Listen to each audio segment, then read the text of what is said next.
Today I'm making a simple stir-fry spinach. It is so fast and so good. This recipe is for 2 servings. Heat the wok over medium heat. I have seasoned it previously. Add about 2 tablespoons of cooking oil and wait for about 1 minute for it to heat up. After cooking, I will also show how to clean and season it for the next time. Once the oil is hot, add 3 cloves of minced garlic. Stir constantly. When the wok is really hot, the garlic will cook really fast. Within 10 to 20 seconds, the garlic is turning brown. Now the wok is getting really hot and is ready to cook the spinach.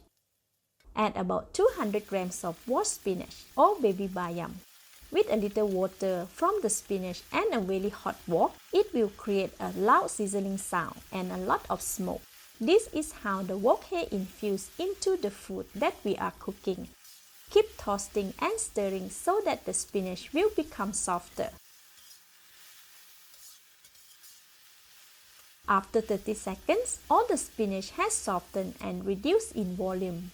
Add half tablespoon of oyster sauce and quarter teaspoon of sesame oil. Give a quick stir and toss it for about 10 seconds.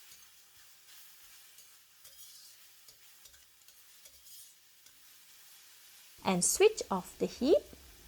With this speed of cooking, the spinach will be crunchy while staying vibrant green and appetizing.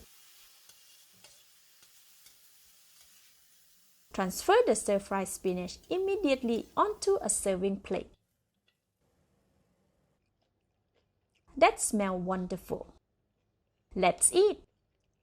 Tender yet firm, the stir-fried spinach is super delicious. The garlic pieces are fragrant and well caramelized. It only took about 2 minutes to cook and we have a simple side dish.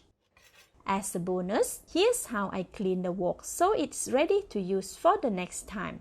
Just after cooking and while the wok is still hot, pour some water in the wok.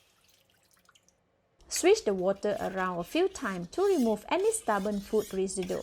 If there is any stubborn stain, it can be scraped off with the metal spatula. For cast iron wok, we don't need to worry about scratching the wok. Once all the stuck food pieces have been removed, discard the water.